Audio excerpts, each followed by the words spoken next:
very interesting because from what you're saying, China's benefited a lot from Japan, including direct investment. So what is China hoping to accomplish by harassing Japan by flying these jets into the region, making open threats about taking Japanese territory? What is their calculus? Yeah, uh, not being a Chinese government official, it's hard to know. But um, for example, with the Senkakus, there are five islands that make up the Senkakus. Uh, all of them could be militarized very easily, whether it's deploying missiles or radar. You can level one of the islands and make an essentially a military air base out of it. You can deploy submarines there, if you wanted to, and that would basically neutralize that area. Um, I think that U.S. forces would pull out of Okinawa if China were able to take the Senkakus, because for one reason, there'd be the potential for a clash or a conflict because they'd be located so closely. I think the U.S. would pull out at that juncture. I also think if China were to take the Senkakus, one of its intentions would be to drive a wedge in the U.S.-Japan alliance. The reason I say that is that I can see or envision a situation where the Japanese are possibly overly expecting the U.S. to come to Japan's aid if China were to take military action in the Senkakus, whereas the U.S. expects Japan to take the lead in any situation like that. So Japanese will expect the U.S. to do something. The U.S. will be expecting Japan to do something. In the meantime, China has created a fait accompli by easily invading the five islands and setting up shop there. It would be difficult to dislodge them. And then between U.S. and Japan, there would be a mutual blame game. And essentially a permanent wedge could be created in the U.S.-Japan alliance. So, the expression of killing, two birds with one stone, for China to do something in the Senkakus, it's killing multiple birds, by doing that. And then eventually, if the U.S. is driven, from Asia, Japan's going to be very isolated. But stepping back a little bit, even before, military invasion, I think one of China's other goals vis-a-vis Japan is basically to isolate and neutralize and weaken Japan's ability to influence things in the region and internationally. So essentially, I don't think China is willing to allow, a powerful Japan to continue to exist. It's got to be one or the other, and China, I think, is going to want to dominate. And that's why I think it goes out of its way to diminish Japan's influence in the region and in the world. When you say that China could take the Senkakus, is this like a near-term possibility? Before, after before Taiwan. yeah. I personally was thinking it was, an either or and then possibly a both. But more recently, particularly starting last summer, I've been warning of a scenario or situation in which China acted earlier than most commentators probably believe. Probably on your show and elsewhere, there's talk of a 2027 scenario. My view is that it's going to happen much earlier, that China will try to take Taiwan. And starting last summer, I was predicting between November last year and January of this year, in other words, now. And there are multiple reasons for that. And if you want, we can go into that later. But so in that case, Taiwan would happen more quickly, and possibly along those lines, the Senkakus. But if we're looking at it from a longer perspective, and if I were a Chinese government official, I would probably try to take the Senkakus first before moving on Taiwan. The reason being what I mentioned earlier, that it can more easily drive a wedge in the U.S.-Japan alliance by taking the Senkakus, and then U.S.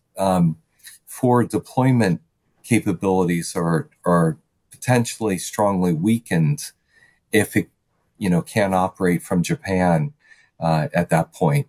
That makes taking Taiwan much easier for China.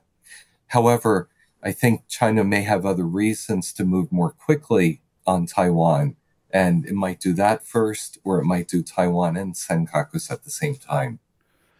See, I feel like if China were to start taking over the Senkakus, the U.S. would see its military base in Okinawa as being more important and not less.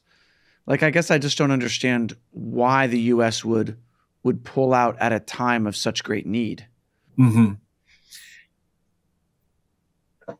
There's, kind of a long history or background to the Senkakus issue, and I'm very critical of U.S. policy with regard to the Senkakus. And I wrote a book about it 8 or 9 years ago, essentially called The Origins of the Senkaku, problem.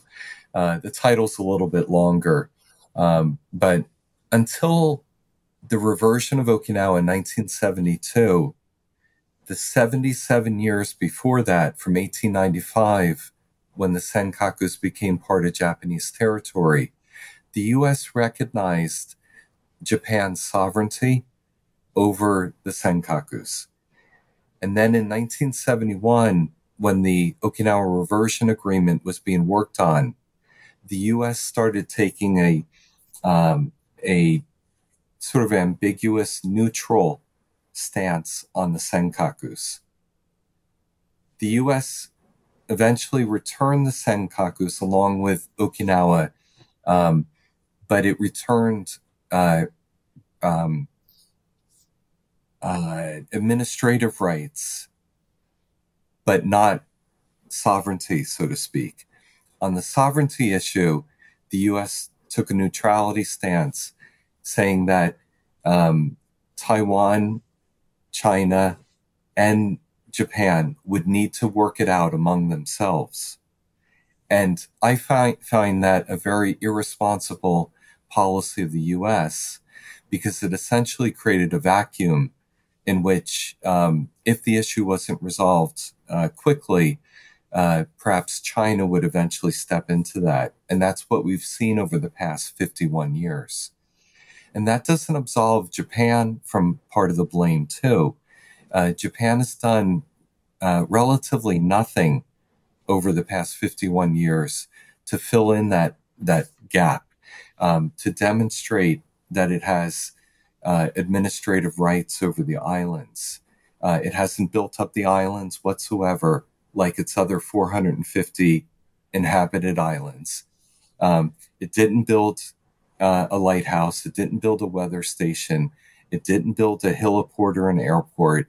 It didn't build a port for its fishing vessels, and it doesn't allow for government officials to be stationed on the island.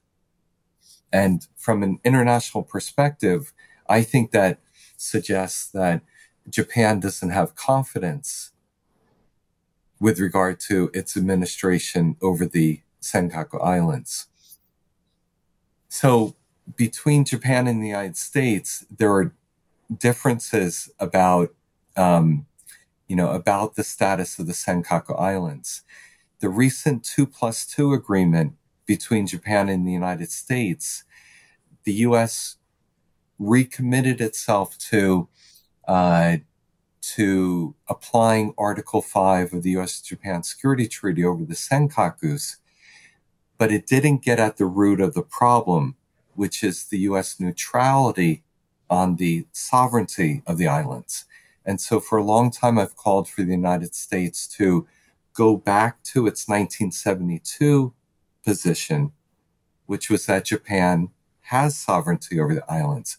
I think that would be the greatest way to deter China. Right now, it's ambiguous, and that really allows might to win over right in this situation. So I'm afraid that there will be a lot of mutual acrimony if China were to seize the islands between Japan and the United States over this issue. And then geographically, the Senkakus are very, very close to Okinawa. And the chance for a conflict to happen is very large. And I don't expect the U.S. to maintain a presence there if China were to seize the islands, in part because I think there would be frustration with Japan for not doing all it could to protect the Senkakus. But do you think that means the U.S. would leave Japan? Like, would they move their military base somewhere else in the region, or would they just pull out? Again, depending on the situation, I'm afraid that acrimony would be so strong that could lead not only to the pulling out from Okinawa, but possibly the dissolvement of the U.S.-Japan Security Treaty.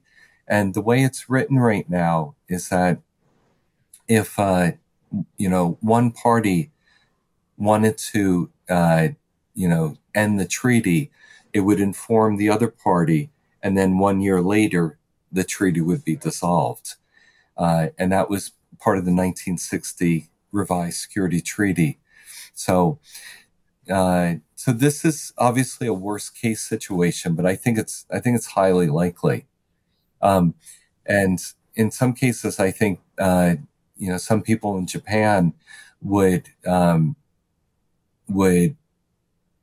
possibly want to accommodate China at that point.